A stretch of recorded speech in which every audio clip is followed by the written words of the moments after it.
탈무드에 있는 격언 가운데 이 입을 다물 줄 모르는 사람은 마치 문이 닫히지 않는 집과 같다라는 말이 있습니다. 한번 화면에 띄워주시겠어요? 입을 다물 줄 모르는 사람은 문이 닫히지 않는 집과 같다.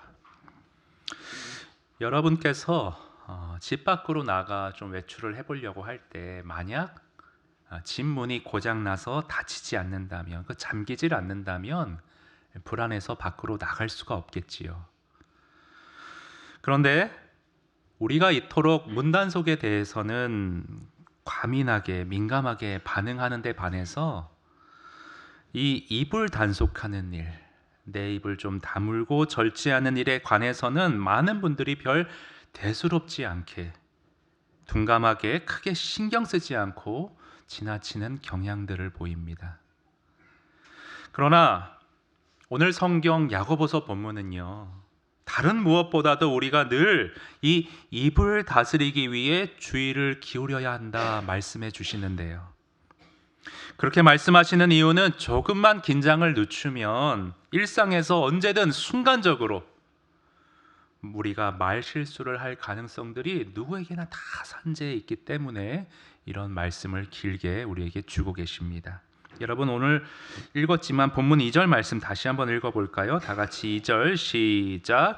우리가 다 실수가 많으니 만일 말에 실수가 없는 자라면 곧 온전한 사람이라 능히 온몸도 굴레에 씌우리라. 자, 말을 자제할 수 있을 정도의 그런 통제력이 있는 사람이라면 신체 다른 부위, 다른 일상에서도 능히 그런 사람은 규모 있게 살아갈 수 있을 거다. 왜냐하면 말에 비하면 그런 것들은 보다 쉽게 다스려질 수 있기 때문에.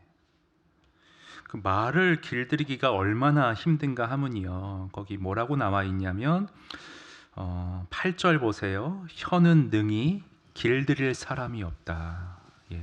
7절 보면 여러 종류의 짐승은 길들일 수 있대요. 음식 같은 걸로. 혀는 길들이기가 너무나도 힘들다 말을 하고 있습니다.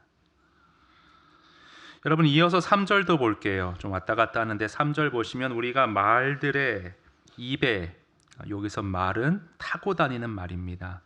그 힘센 말에 입에 재갈 물리는 것은 우리에게 순종하게 하려고 그 말의 온몸을 제어하는 것이라. 야생에서 띠노는 아무리 거친 말이라 할지라도 그 입에 재갈 하나만 제대로 물려놓으면 통제할 수가 있지요. 그렇죠?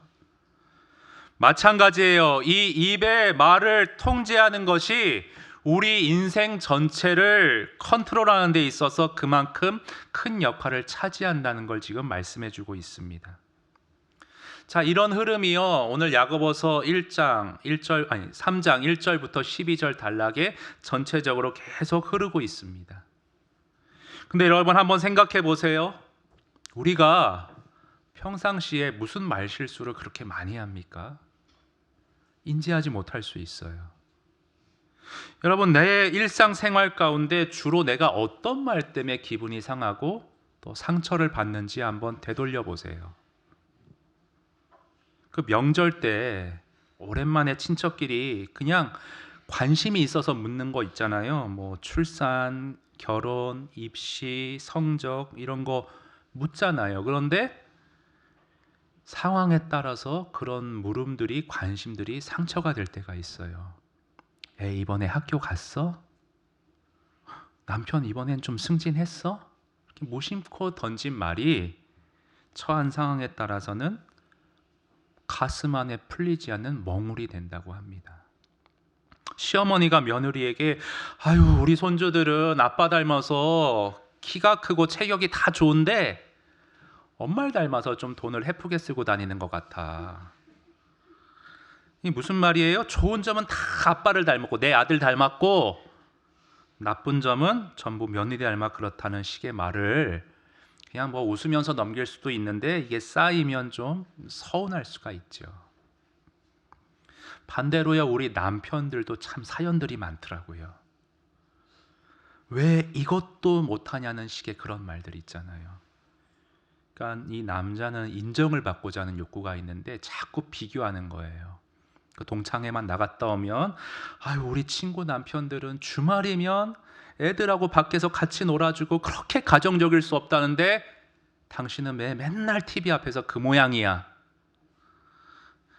내 남편 친구들 보니까 이런 정도는 다 기본적으로 해준대. 뭐 이런 거 있지 않습니까? 자꾸 다른 사람하고 비교하고 깎아내리고 내가 당신하고 살아주는 걸 고마운 줄 알아.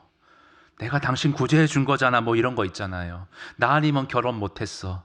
웃는 분들은 수상한 건데 자꾸 이런 느낌으로 말을 하다 보면 평상시에는 그냥 아유 그런가 보다 흘겨 듣다가도 쌓이면 어느 순간 상처로 다가올 수가 있다고 합니다. 그리고요, 또 말로 인해 받는 상처와 관련해서 또 한 가지 생각해 볼 게 있는데, 한 정신 분석학자 의사 선생님이 방송에 나와 하신 말을 제가 들은 적이 있어요. 누군가가 나에 대해 안 좋은 얘기를 했다는 그 말을 들으면 이 속이 부글부글 끓어서 잠을 못 자고 심지어는 우울해지고 불안해져 병원을 찾아오는 분들이 생각보다 많다고 합니다. 의사로서 그런 분들에게 해주는 몇 가지 조언이 있다고 하셨어요. 그런데 하나만 좀 시간 관계상 말씀을 드리면, 모든 사람들이 대개가 남을 헐뜯고 뒷담화하기를 좋아한다는 거, 이게 인간의 성향이라는 거를 인정하고 받아들이는 게 1차적으로 필요하다. 그리고 모두에게 내가 인정받고 모두가 날 좋아하리라는 그러한 욕심을 내려놔야 한다. 그런 말을 의사 선생님이 해주셨습니다. 나도 누군가를 뒷담화할 수 있고 누군가도 나를 헐뜯을 수 있다는 걸 쿨하게 인정해라. 근데 인간의 참 죄성이 뭐냐 하면요, 한 방송일에 종사하시는 분의 얘기를 들은 적이 있는데, 그 연애 토크 프로그램 같은 데 있잖아요. 미담, 아름다운 덕스러운 얘기를 하면 시청률이 팍 떨어진대요. 지루하대요.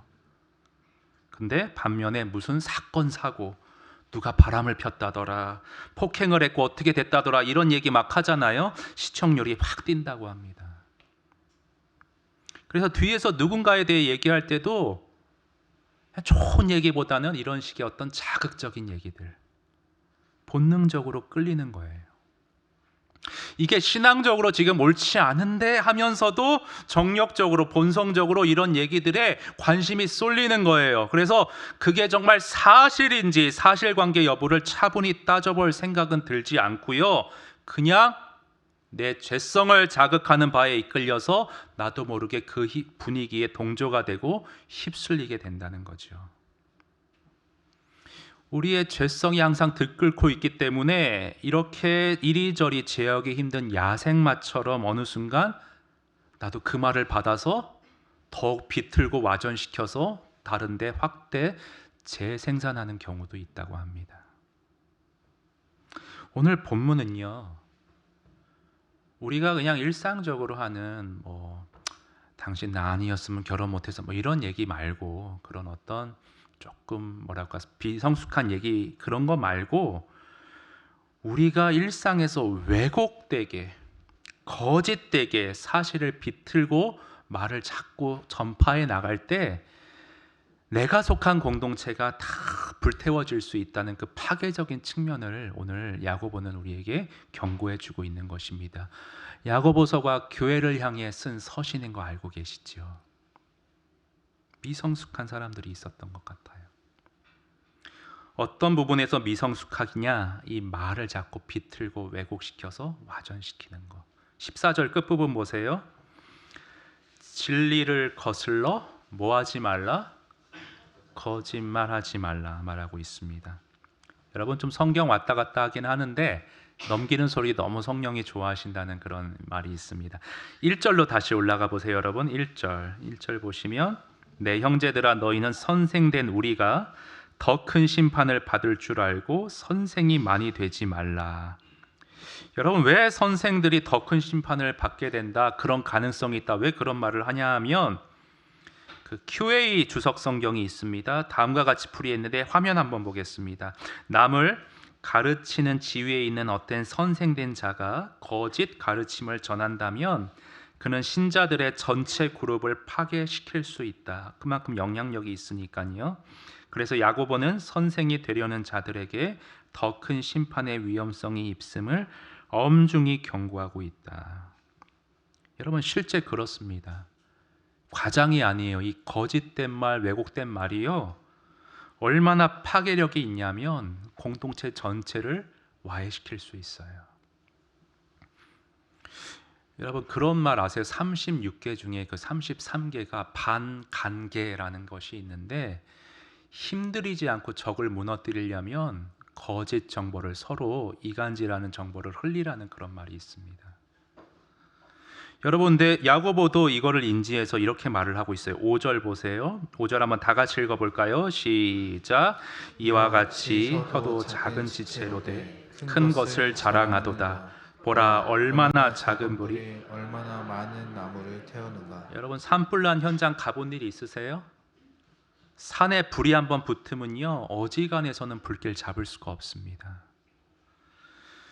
제가 지난 주일 밤에 목사는 무조건 여러 가지를 보려고 노력해야 돼요. 눈물의 여왕이라는 드라마를 봤는데요. 네. 근데 거기 그런 장면이 있더라고요. 그 무슨 시골 동네에 이장 선거 하는데 그 상대방 후보가 치고 올라오니까 그 장윤주 씨인가요? 그분이 야 저쪽 후보에 대해 우리가 안 좋은 소문 그 카더라 그 소문 퍼뜨리자 뭐 그런 말 하더라고요. 우리 동네 모든 소문은 자신이 운영하는 미용실에서 퍼져나간다고 하면서 전략을 짜자는 거예요. 그래서 여러분 정말요 이런 카더라 하는 소문이 한번 퍼져나가잖아요. 그러면 그렇게 불길이 한번 번져나가면 사실 여부는 상관없어요. 그 말에 대한 진원지를 찾기도 어려울 뿐더러 소문의 불씨를 진화해 나간다는 것은 여간 어려운 일이 아닙니다. 그래서 산을 다 태워 끝이 나거나 불길을 다 잡은 뒤에도 이미 많은 것들이 무리 안에 공동체 안에 파괴되고 난 후인 것을 보게 되어집니다. 이 거짓된 소문, 왜곡된 가짜 뉴스의 폐해가 얼마나 심한지 우리는 역사 속에서도 볼 수 있습니다. 1927년에 일본에 관동 대지진 사건이 있었는데요. 여러분 아실지 모르겠어요. 그 당시 수많은 재산 및 인명 피해로 일본 전체가 공포와 혼란에 휩싸인 적이 있었습니다. 근데 이때 대처가 미흡했던 일본 정부는요. 극에 달한 국민들의 불만을 다른 곳으로 돌리고자 거짓 정보를 흘렸어요. 뭐라고 흘렸냐면 한국 사람들이 폭동을 일으켜서 우리가 지금 매우 어렵게 되었다. 이 사태도 그거와 무관하지 않다. 우리가 그래서 대처할 수 없었다. 뭐 이런 식의 음해를 했어요. 그랬더니 격분한 일본 사람들이 한국 사람들을 만나면 무조건 폭행하는 거예요. 그리고 거기에 멈추지 않고 해코지하는 일들이 전국적으로 번져서 결과적으로 무고한 사람들이 한국 사람들이 무참히 학살 비슷하게 많은 어떤 인명 피해가 났던 끔찍한 비극이 그 당시에 있었다고 합니다. 거짓 정보로 수많은 사람들이 희생됐어요. 근데 여러분 성경 안에도 이러한 사건이 비슷한 사건이 나옵니다. 여러분 알고 계세요? 떠오르는 사건 있으세요? 그것이 바로 오늘 또 하나의 본문인 사사기 20장인데요. 우리가 이따 결론으로 이 야고보서로 돌아올 겁니다. 여러분 야고보서를 책갈피로 한번 잡아 놓으세요.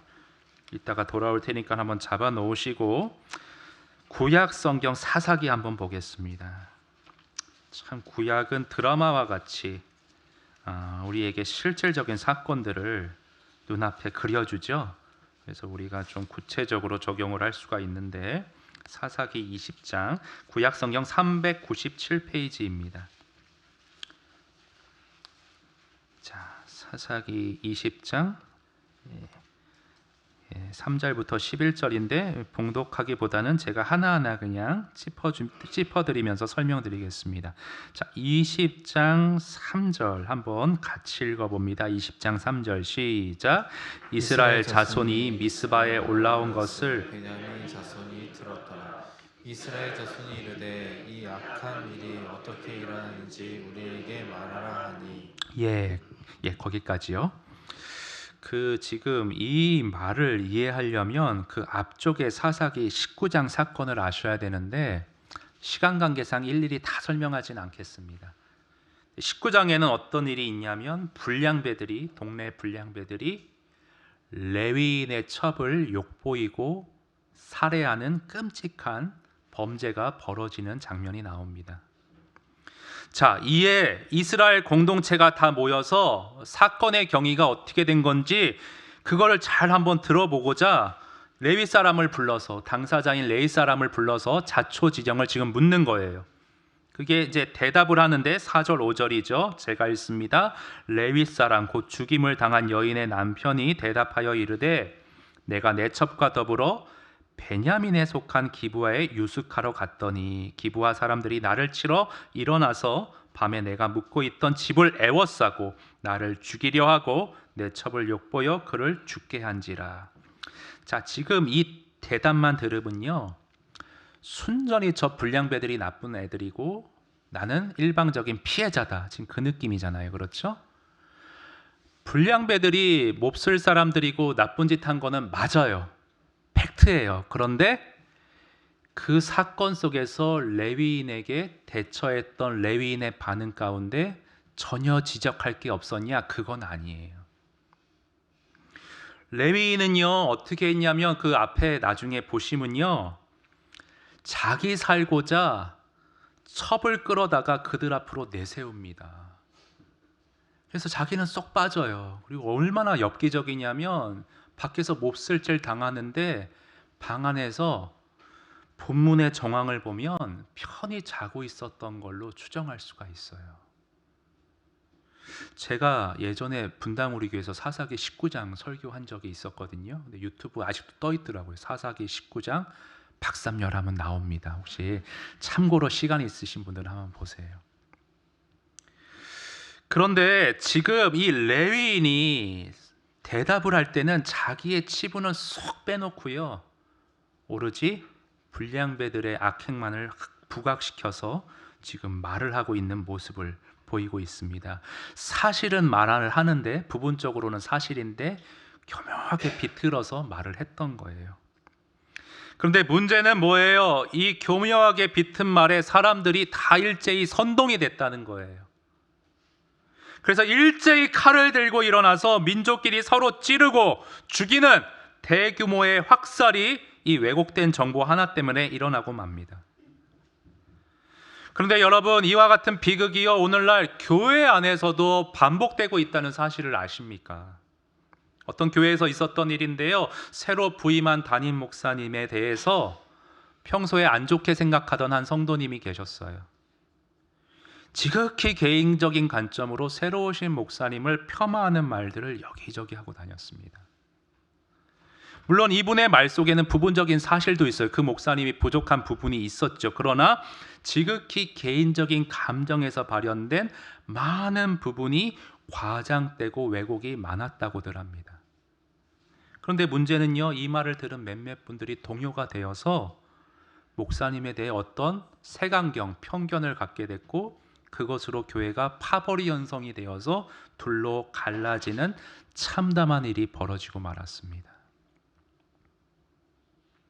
그래서 여러분, 우리는 말을 하고 또 옮기는 과정에 있어서 항상 주의하셔야 돼요. 내 감정, 내 주관으로 이걸 비틀고 왜곡하여 전하지 않도록 항상 살펴야 돼요. 우리는 항상 실수가 많으니 말에 실수가 없는 자가 없다고요.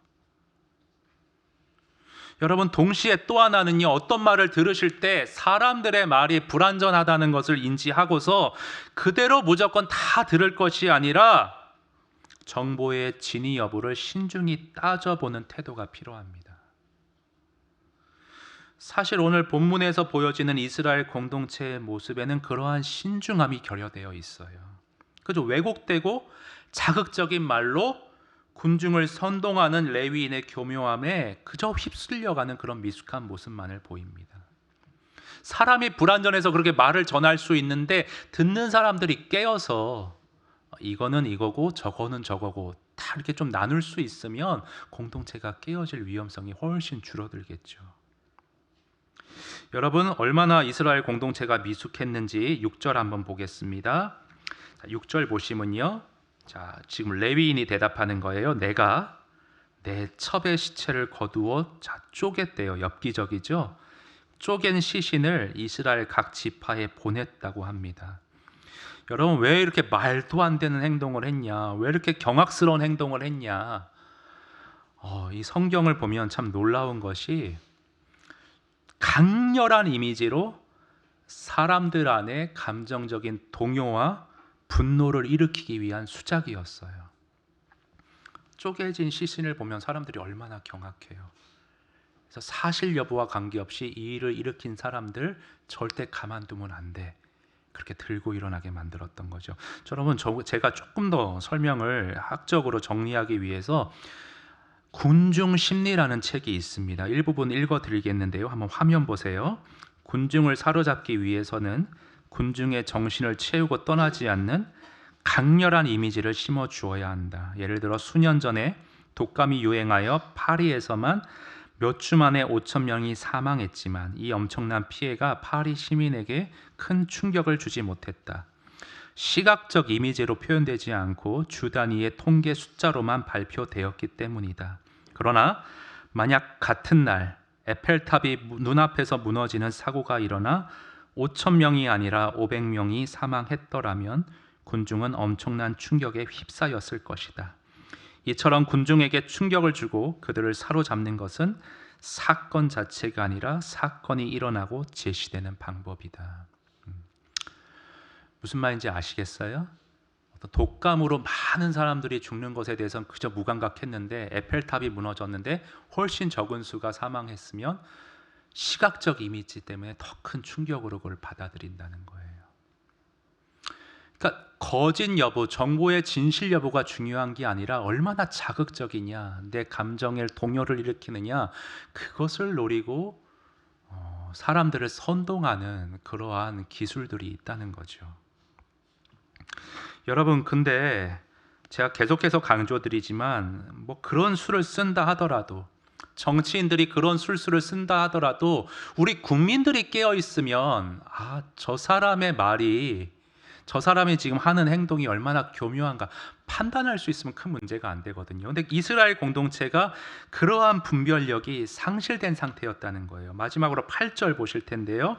여러분, 거기에 보세요. 모든 백성이 일제히라고 돼 있잖아요. 일제히 일어나. 한 사람도 그냥 분별해서 돌아가는 사람이 없었고요. 9절 보세요. 마지막에 이제 기브아 사람에게 우리가 이렇게 행하리니 곧 제비 뽑아서 용사 뽑아서 그들을 치러 갈 것이다. 일제히 들고 일어나서 칼을 뽑고 달려들었습니다. 근데 여러분, 만약에요, 이스라엘 공동체가 레위인의 말만 일방적으로 들을 것이 아니라 그 사건과 연관된 다른 사람들에게도 좀 한번 발언권을 주었더라면, 들어보는 기회를 가졌더라면 어떠했을까 하는 생각을 가져봅니다. 이것저것 상황을 좀 종합해서 판단을 내릴 수 있었다면 충동적인 동족 상잔의 비극은 일어나지 않았을지 모르겠습니다. 교회 안에서도 마찬가지예요. 들려오는 말에 언제나 신중하고 차분한 태도로 모든 사람의, 당사자의 말도 다 들어보고 합리성과 분별력으로 종합하여 진위를 가려낼 수 있다면 교회 안에 일어나는 많은 분열과 갈라섬을 우리는 사전에 방지할 수 있을 것입니다. 그리고 무엇보다도 왜곡된 이런 말들이 무분별하게 돌지 않도록 나 자신에서 차단시키는, 되도록 말을 아끼는 성숙한, 과묵한 태도를 가질 필요가 있습니다. 여러분, 레위인의 입장에서 생각해 보면요, 이 사람이 뭐 엄청 악인이어서 수많은 사람들이 목숨을 잃는 것을 목적하지는 않았을 거예요. 그저 그 불량배들만 좀 혼내주고 싶었던 거예요. 이렇게 번질 줄 몰랐어요. 그런데 정말 말 한마디 잘못했다가 돌이킬 수 없는 산을 다 태우고 말았죠. 우리도 순간의 감정으로 너무 분해서 내 감정에 휩쓸려서 그저 내 관점으로 이런저런 말을 막 하고 다녔는데 그게 내가 속한 공동체 관계를 다 깨트리는 그러한 비극을 가져오게 할 수가 있습니다. 여러분, 그래서요, 우리는 다시 한번 반복드리지만 분별하고 또 나에서 차단될 수 있도록 되도록 말을 아끼는 그러한 신중함을 가져야 하는데, 그게 감정이 있기 때문에 이론적으로는 그렇게 아는데, 내가 그 상황이 되면, 지금은 나랑 지금 상관없으니까 그렇게 해야지 오늘 결단했지만, 내가 막상 어떤 일을 당하거나 어떤 일을 들으면 감정이 일어나면 그 일이 쉽지가 않습니다. 그래서 오늘 야고보가 그런 우리를 너무나도 잘 알기에 어떻게 말을 아끼고 신중하게 분별할 수 있느냐, 비결을 한 가지 가르쳐 주시는데, 여러분 결론 볼 때 우리 야고보 본문으로 다시 한번 돌아와 보겠습니다. 네, 야고보서 3장 다시 보실까요?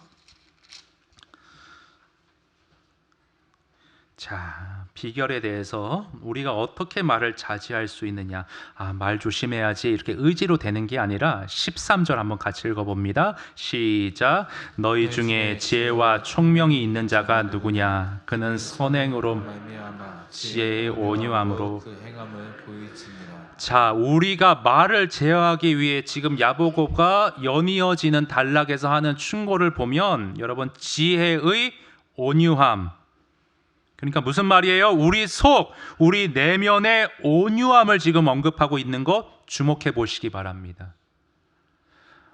말을 제어하려면 이 내면, 마음부터 다스려야 돼요. 14절도 같은 맥락이에요. 그러나 너희 마음속에 독한 시기와 다툼이 있으면 자랑하지 말라. 진리를 거슬러 거짓말하지 말라. 마음속을 먼저 점검해야 한다 지적해 주고 계세요. 왜냐하면 이 속에 있는 게 밖으로 나오잖아요. 그래서 확 안에서 냄비처럼 들끓고 있는데 뚜껑만 닫아 놓는다고 능상가요? 넘쳐 흐르죠. 안에 불을 꺼야 돼요. 16절 보세요. 시기와 다툼이 있는 곳에는 혼란과 모든 악한 일이 있을 수밖에 없는데, 우리 17절, 18절 다 같이 읽습니다. 시작. 오직 위로부터 난 지혜는 첫째 성결하고 다음에 화평하고 관용하고 양순하며 긍휼과 선한 열매가 가득하고 평경과 거짓이 없나니, 화평하게 하는 자들은 화평으로 심어 의의 열매를 거두느니라. 아멘. 내 마음이 위로부터 주어지는 평안함으로 가득 채워질 때에, 내가 하는 말들이 그때에 화평함으로 내 마음이 채워질 때 내가 쏟아내는 말들이 의의 열매가 거두어지는 입술로 쓰여질 수 있다. 지금 그 말씀을 우리에게 해주고 계십니다. 이찬수 목사님께서요, 1년 전쯤에 이 야고보서 3장 똑같은 본문으로 설교하신 적이 있는데요. 동일해요. 이찬수 목사님도 우리가 혀를 길들일 수 있는 비결이 뭐냐, 그 결론으로 제시하신 말씀이 골로새서 3장 말씀인데, 화면 보실게요. 자, 15절, 16절, 17절인데 교독할 텐데 여러분이 먼저 15절 읽어주시죠. 시작. 그리스도의 평강이 너희 마음을 주장하게 하라. 너희는 평강을 위하여 한 몸으로 부르심을 받았나니 너희는 또한 감사하는 자가 되라. 제가 읽습니다. 그리스도의 말씀이 너희 속에 풍성히 거하여 모든 지혜로 피차 가르치며 권면하고 시와 찬송과 신령한 노래를 부르며 감사하는 마음으로 하나님을 찬양하고, 17절 시작. 또 무엇을 하든지 말에나 이래나 이래나 다 다 주 주 예수의 예수의 이름으로 하고 그를 힘입어 하나님 아버지께 감사하라. 아멘. 그리스도의 평강이 나의 마음을 주장할 때에, 그리스도의 말씀이 내 안에 풍성히 거할 때에 무슨 말이든지 그때는 감사와 찬송으로 주님밖에 합당한 말들로 올려질 것이다. 그 말씀을 우리에게 비결을 가르쳐주고 계십니다. 성경이 일맥상통해요. 구약의 잠언도 똑같은 원리를 말씀하십니다. 잠언 16장 21절 보실까요? 마음이 지혜로운 자는 명철하다 일컬음을 받고 입이 선한 자는 남의 학식을 더하게 하느니라. 자, 입이 선하기 위하여 먼저 뭐를 언급하고 있어요? 마음이 지혜로 가득 차 있어야 한다고요. 23절 우리 다 같이 읽어볼까요? 마지막으로 시작. 지혜로운 자의 마음은 그의 입을 슬기롭게 하고 또 그의 입술에 지식을 더하느니라. 말을 제어하기 이전에 뭐를 먼저 점검해야 돼요? 마음 상태를 우선 점검하라고 성경이 계속해서 우리에게 말씀해 주십니다. 여러분, 우리는 내일부터 고난주간을 맞이합니다. 제가 이 고난주간에 우리 성도님들과 함께 묵상하고 싶은 그림이 하나 있어서 화면에 한번 가져와 봤는데요. 여러분, 예수님의 고난에 관련된 성화인데 여기 빨간 게 뭐라고 생각되세요? 여러 가지 의견들이 있을 텐데 한번 풀이를 보실게요. 다음 화면.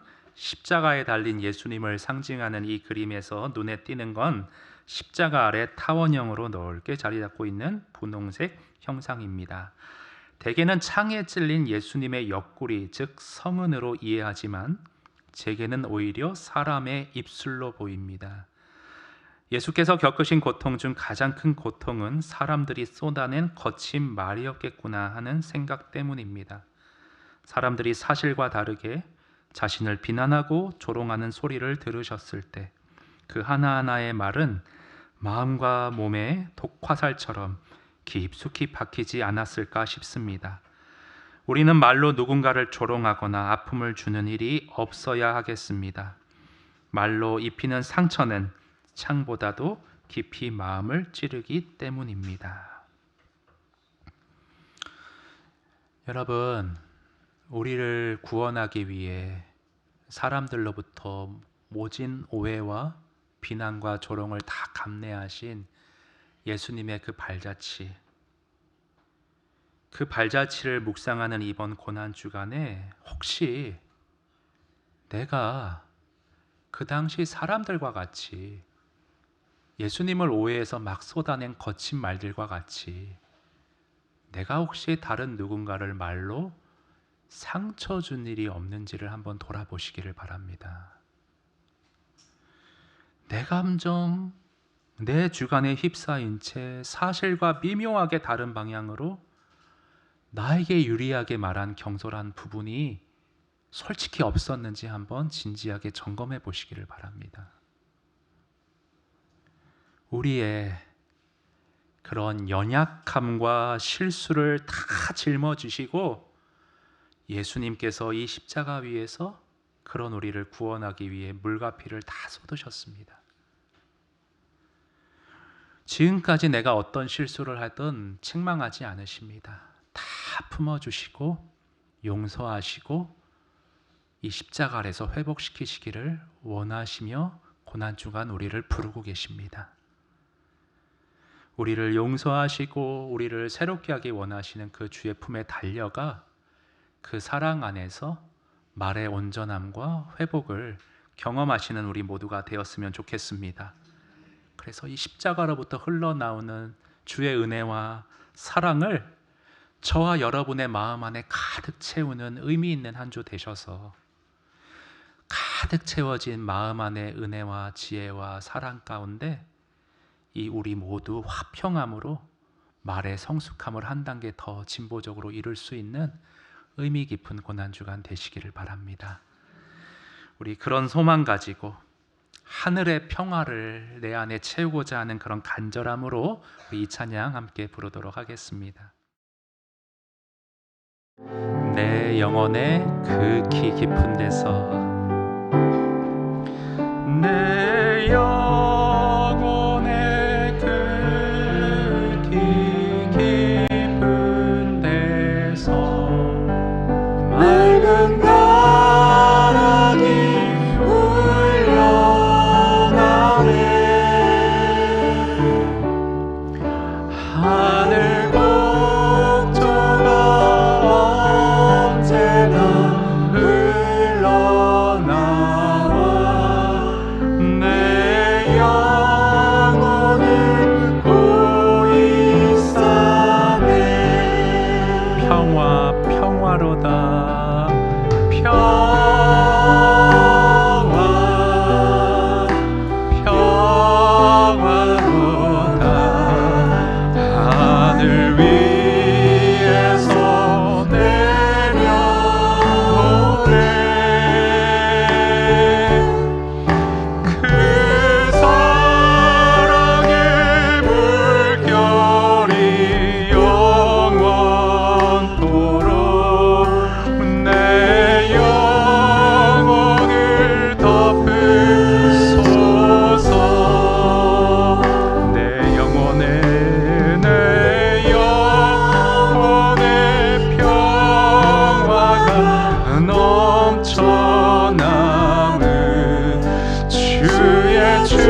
땅 위에 험한 길 가는 동안 이 땅 위에 험한 길 가는 동안 참된 평화가 어디 있나 우리 모두가 예수를 친구 삼아 참 평안을 누리겠네. 할렐루야. 평화 평화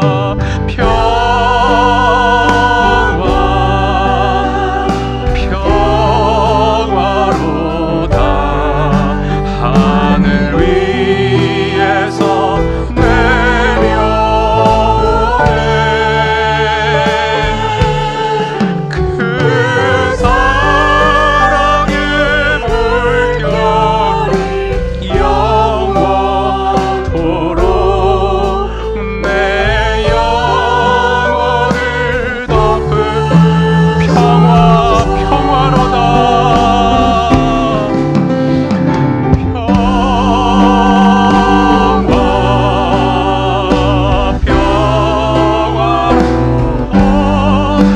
하늘 위에서 내려오네.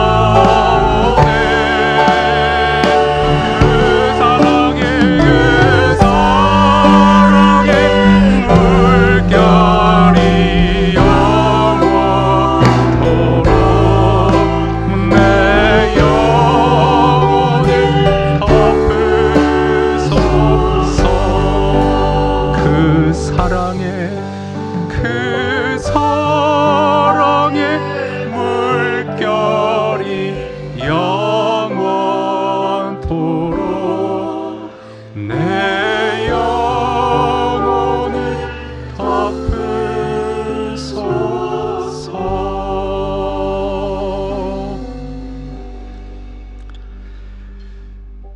우리 이 시간 돌팔 벌려 나를 기다리고 계신 주의 품으로 달려나가서요, 주님, 제가 험한 세상에서 치이고 찢기고 살다 보니 내 마음이 상해 있었고 거칠어져 있었습니다.